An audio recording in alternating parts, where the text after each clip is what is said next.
Welcome to a new episode of New Normal Podcast. If this is your first time here, thanks. My name is Andrew Mayer, and this podcast is about innovation and innovating in these digital times. Today, I get to talk with Ben Baker. He's the executive producer of Communicate Your Why podcast network.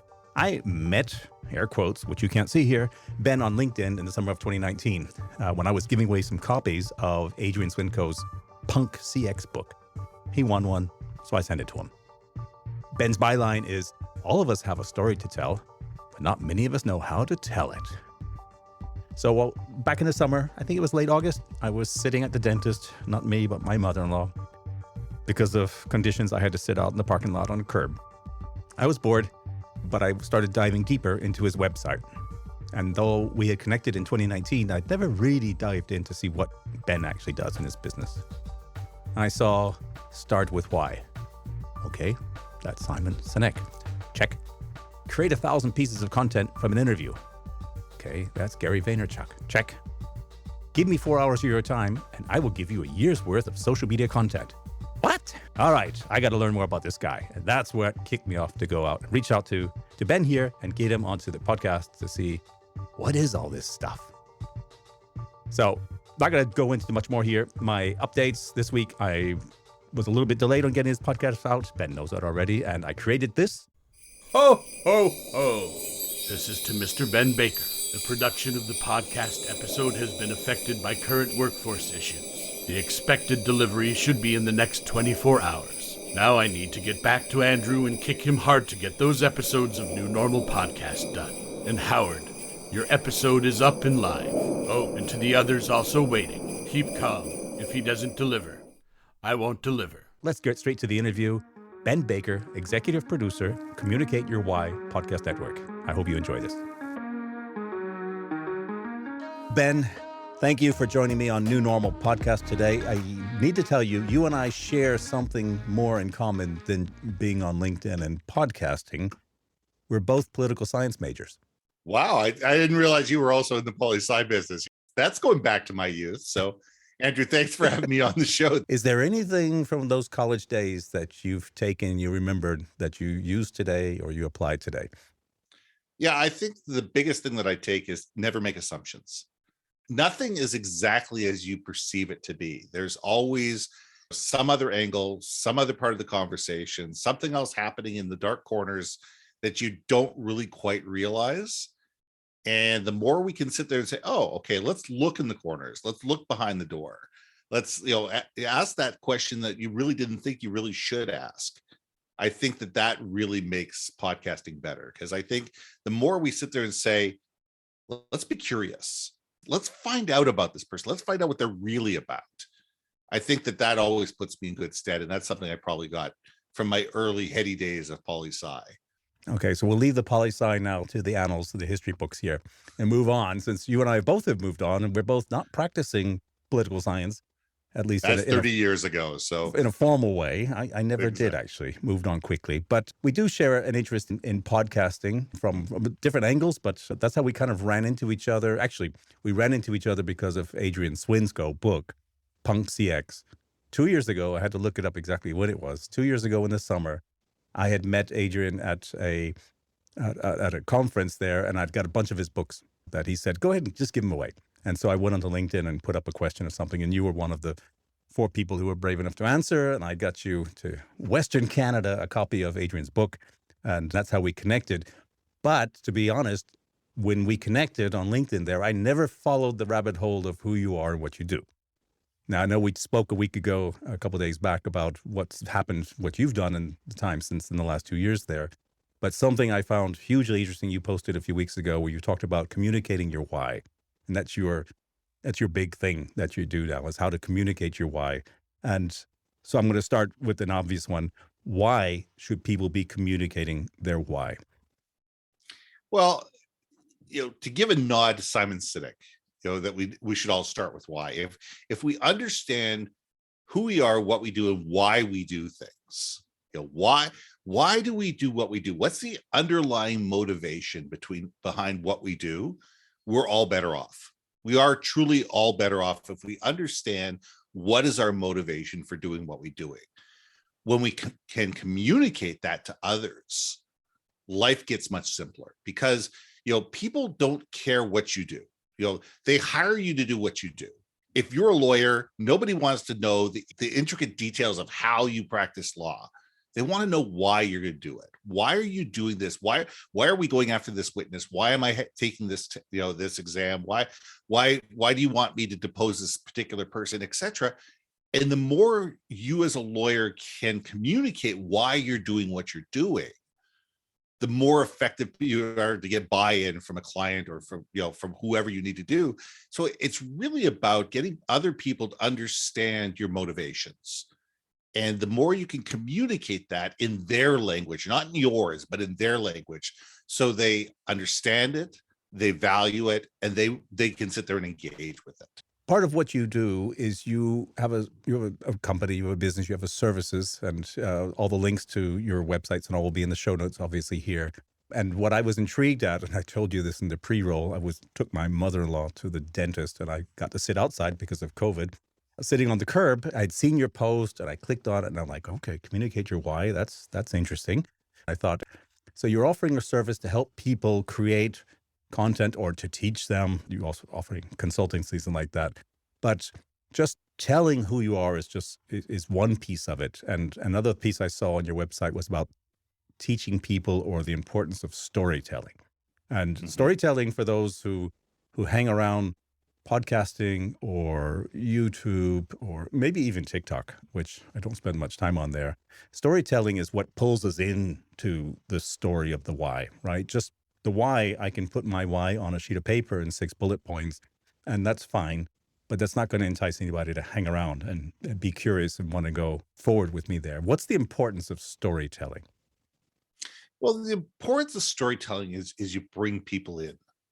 You make it important to them. You make them a hero of the story. You are never the hero of your own story. You are a tool within your own story. Nobody cares that I started my company, I made $10 million and I retired. That's not a story. That's a success. Great, you made $10 million. That's fine, move on. But if people can sit there and say, look, I started this company back in 1955. My father was a pharmacist. I really didn't want to be a pharmacist, but I really wanted to do this. And I had this passion, and we didn't have enough money to go to school. So I got an apprenticeship.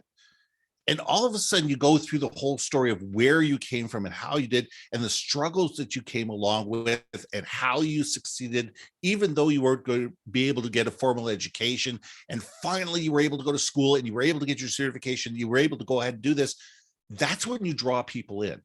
That's when you hook them, because all of a sudden they're along for the journey. All of a sudden they're sitting there going, okay, this person struggled like I did. This person went through the highs, they went through the lows, they've been in the holes, they found their way out of them, and in the end they succeeded, and it gives them reason to root for you. And not only that, by telling a story, what you're doing is you're providing emotional hooks, and those emotional hooks allow people to not only to listen to it, but to internalize it, recall it, and retell it in their own words. So when somebody else can turn around and tell your story for you, that's the best part of marketing, because it doesn't cost you a penny. And all of a sudden you have people that are passionate about what you do, advocating for you, because they know your story and they want to tell it to other people because they think it's so fascinating and they think it's so interesting. The clients you work with, do you find that it's difficult for them to tell a story? I think most people, in fact, everybody has a story. Some people have a complex story. Some people have a story with an enormous tapestry to it. And some people just have a basic story because they're just starting out. They're either young, or they're just starting out their business, or they haven't gone through any trials or tribulations yet. But we all have a story. And you find that most people sit there and go, well, I don't understand what my story is, because they don't think that the details are important.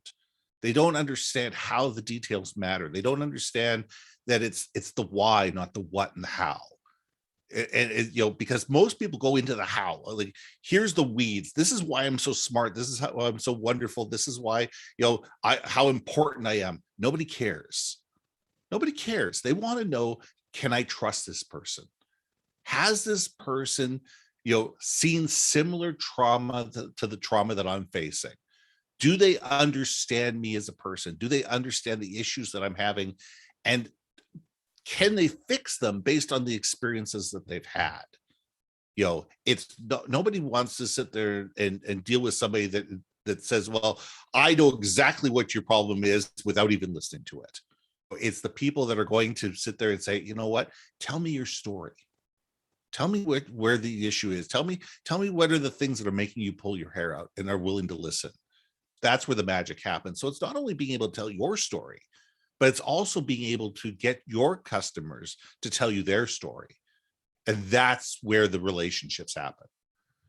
I'm sure we all can think of examples in our own life and experiences with friends, colleagues, or business partners, or even I had a painter at my house today, and we had a nice chat over coffee, talking about a couple of things, and I learned something about him I would have never known, and he'll be back the next 2 days, and we'll see where that exchange of story goes, because I've got more painting that I need to do.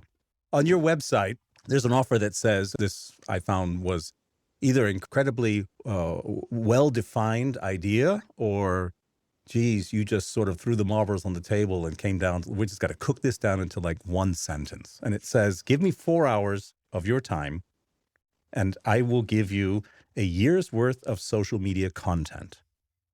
4 hours of your time for a year's worth of social media content. Now, I know plenty of people that listen to my podcast obviously consume social media. Otherwise, they wouldn't be running across my podcast for the most likelihood. Some actually try to create, not just retweet or repost certain things, but actually create certain social media things. But the concept of spending just 4 hours of your time and having a year's worth of content, you got to explain that a little bit. Let's put it this way. I've been podcasting for 5 years on my own. I've been part of the podcasting industry for 10 years. The whole concept of give me 4 hours of your time and I'll give you social media content from here, like him or love him, comes from the Gary Vaynerchuk's of the world. Because Gary Vaynerchuk on his birthday said, we could take one article or one long form piece and turn it into 100 different pieces of content. And you could search it online, it's all there. And I sat there and went, what? Nobody's got time to do that. If you're sitting there putting it all together, you're going to sit there and go, okay, I've created this one long form piece of content. You want me to make memes and audiograms and videos and God knows what else part of this thing. And I'm going to be doing this at 3:00 in the morning. And quite honestly, nobody's got the time. Most small and medium-sized businesses, I'm sure Gary's got 50 people behind him videotaping and editing and doing all his social media. So for him, yeah, it's possible, but for the average human being, it's not. Let's take it one step further. Podcasts, the average 35-minute podcast, my podcast is 35 minutes, produces 6,500 words. If you take the transcript, forget everything else, the transcript alone is 6,500 words. That in itself could be 2 or 3 long articles. It could be 5 or 6 short posts on social media. It can be 5 dozen tweets. So all that going with you. Then if you record the video, all of a sudden you have video. You have 4 or 5 or 6 or 10 short videos that you can create. Then you have audiograms for people to do it. Those are the still images with the pulsating text, where it's a 30 to 45 second thing where people can sit there and just listen to the text. You have tweets, you have memes. There are all sorts of different content that you can create just from one podcast.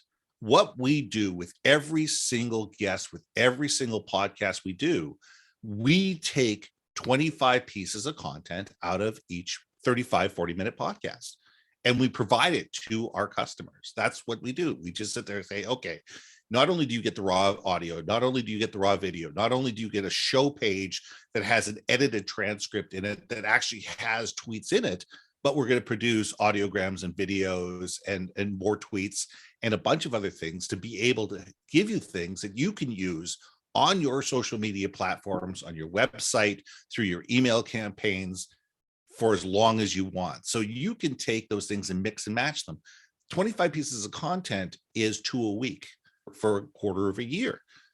And so if you do that 4 times a year, that's 100 pieces of content. So it's a matter of looking at it going, as an average business, I'm not talking ad agencies. But for the average people who are doing nothing, who are doing absolutely nothing, to have two pieces of content that you can pull any given time and do them on a Tuesday and Thursday and be able to bring fresh content to the world, that's a beautiful thing. And that's how we do it. So in preparation for this podcast interview today, I felt a bit overwhelmed once I had gone down the rabbit hole of your website and realized what you were doing for your clients. And I thought there's a number of things that I can glean just from reading your website, thinking I'm not doing this and I'm not doing that. And the last 3 podcast interviews that I had recorded 3 weeks or so ago that I put out in the last couple of days, I've started creating a larger package instead of just the podcast itself, which goes out on all the regular platforms and can be consumed. I've learned how to create audiograms, which are actually super simple to do. And fun.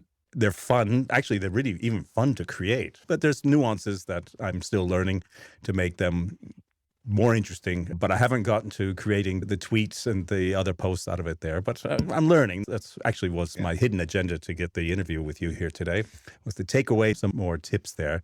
But to your business, what kind of clients do you provide the most value to? I mean, you've talked about small and medium-sized businesses. You've talked about professionals and legal, maybe medical there. What type of client is or the ones where you come away thinking we've given them really a run for their money? This is really good. Yeah. I mean, for me, it's professional organizations, companies probably starting at about $4 to $5 million and up to $75 to $100 million. And it's looking at companies that are sitting there going, we're so busy doing what we're doing that we don't know how to market. We don't know how to communicate effectively, and we don't know how to produce really valuable content that's not salesy, that not only we can use, we can share, but our people within our company can share, our clients can share, our vendors can share, stuff that's shareable across different mediums to be able to do that. So those are really the customers that we're looking at. Most of the people that I work with are B2B type businesses, but when we're dealing with lawyers and doctors and stuff like that, obviously it's B2C. But it's enabling those type of people that are busy professionals that are realizing that, hey, there's only so many hours in the day. I'm not a social media expert. I don't know how to create this content. I just want to be able to buy into a system and have somebody take care of it for me. Because, I've got a team of podcasters that interview people. I'm not doing all the interviewing myself. What we do is we break them into vertically based podcasts. So we'll have one for lawyers, one for doctors, one for real estate agents, one for insurance brokers, etc. And we have different podcasters that are interviewing different people to be able to enable them to be able to shine. It's all about helping people shine and tell their story. So that's what this business is all about. We talked about storytelling. We talked about creating the content, taking tidbits out of that content, out of a podcast, and generating multiple different types of content there. Have you got any tips for those beginner podcasters out there that are certainly part of my listening crew here that they might be able to take away and try? Yeah. The first thing I do is here's a scary statistic. In 2021, there was 2.5 million podcasts around the world. 90% of them fail in 10 episodes or less. And the reason being is a couple different things. Number one, people don't realize how hard it is and the strategy and the structure that needs to succeed. But number two, people don't walk in with what are their goals? Why are you starting this podcast to begin with? Who do you want to talk to? What do you want to talk to them about? And what do you want these people to do once they start listening to you? Because your first show is going to have your mother, your father, and maybe your best friend, and maybe 6 other people that might listen to it if you beg them. What the goal is when you're at 30 shows. Where do I want to be at 30 shows? Where do I want to be at 50 shows? Where do I want to be at 100 shows? Where do I want to be at 200 shows? How do I want the message to spread? What do we want to stay as a guiding light and a message for this podcast? And who are we adding value to them? And am I listening to these people and making sure that I'm giving them what they want, that the guests that I bring on are on brand and on message, that, that you're listening to your social media and saying, hey, listen, we like this. We want to hear more of this, and being able to give it to people, realizing that when do people drop off my podcast? Wait a second, I'm doing my podcast, and all of a sudden it's a 35-minute podcast, and 90% of these people are dropping off at 20 minutes. Maybe it's time to bring your podcast back down to a 20 or 25-minute show. Or if 99% of the people are there for 35 minutes, test it, bringing it out to 45 minutes and see where the metrics lie. So it's being attuned to the audience. It's being attuned to the message and the brand. And why are you doing this podcast to begin with? What are your objectives? What are you trying to get out of it? And what does a good look like? And what does great look like? And then have a ability to measure this thing every 3 to 6 months and say, am I on track? Am I heading towards the goal that I'm looking for? And be able to say, yes, I am. No, I'm not. If not, then you need to reevaluate and say, okay, what do we need to do to change this? I liked how you brought it back to the why. I find that, and I've done this a couple of times over the last 18 months with my own podcast. So I started in 2014 with this podcast, and I believe it made it to episode 8. So pretty much it's your statistic, and this was 7 years ago. Mhm. But when I reapproached it a couple of years ago, I was starting to think, back then it was called CX404. And the whole idea was I wanted to uncover bad customer experiences. Well, that became really too easy to do, and it probably still is today. And actually, I found it way too negative for the type of person I am. I didn't want to just highlight the bad things in the world. I wanted to bring, the positives out in there. But then this last year, in beginning of 2020 in February, I decided to rebrand it into the new normal, not knowing we were going to enter a phase of whatever normal, The new normal. the Yes. new normal today. But it's about designing digital experiences. I'm all about the digital experiences, how the internet is used. Podcasting is obviously a digital medium, and that's where I found my anchor, my why is who do I want to bring in as anything that has to do with how they make use of digital technologies to communicate. But back to your point, I had to go back to my why many times to really be clear of what do I really want to focus on, because I can reach out to a lot of people and I have luck getting people to show up on my podcast, but I don't want just anybody. I want it to follow a certain thread, as exactly as you said. So it sounds like I'm on the right track in that point, but I've got another number of things still to learn here. And for those who made it to this part of the podcast here, in the show notes, you'll find Ben's websites, the communicateyourwhy.com, loads of information. If you are the certain type of small, medium-sized business owner who wants some tips and ideas, very easy to contact Ben and set up a half-an-hour free phone call with him, which is what I did last week. Final question, as I always do to all my guests on my podcast here, Ben, what does innovation mean to you? Innovation. I come from the tech industry. I left the tech industry, and the reason I left it is I was literally in the air 200 days a year. I was away from home 250 days a year, but actually in the air 200 days a year. And, I've watched technology and innovation over the last 25 years with amazement. And to me, it's about understanding the difference between the people that build things just to build them and the people that build them because they solve problems. And I think that innovation truly is the people that build things because they solve real world problems. They sit there and said, okay, what's bothering me? This is something that's bothering me. Okay, is it just bothering me, or is it bothering a subset of the world? And is that problem big enough that people could care about? And if the answer is yes, then you go about figuring out, can you solve that problem? But there's too many people that fall in love with their own idea. They do no market research. They create a 12-slice toaster and think they're going to sell it to every family in the world. Well, guess what? I know 3 families that could use a 12-slice toaster.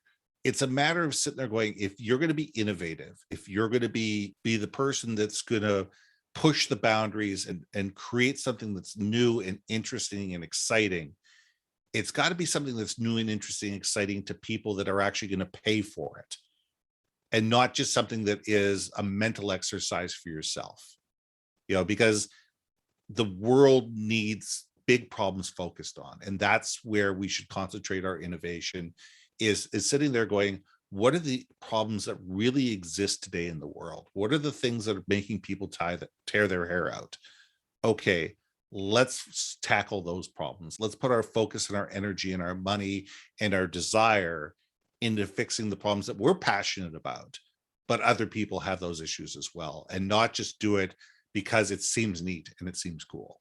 It can be neat and cool, but it should It can solve a be real neat and problem. cool, but it's got to solve a real problem. I know we make this podcast brief. I try to do it in the 22 minutes, as we talked about last week. So in less than 30-minute podcast, and maybe at some point we should circle around and do a longer fireside chat about some of these things, because I think there's a lot more depth we could cover here. But first off, I appreciate you taking time out of your post-Halloween, probably over-sugared evening. Thank you for being on New Normal Podcast here from communicateyourwhy.com. Ben Baker, thank you.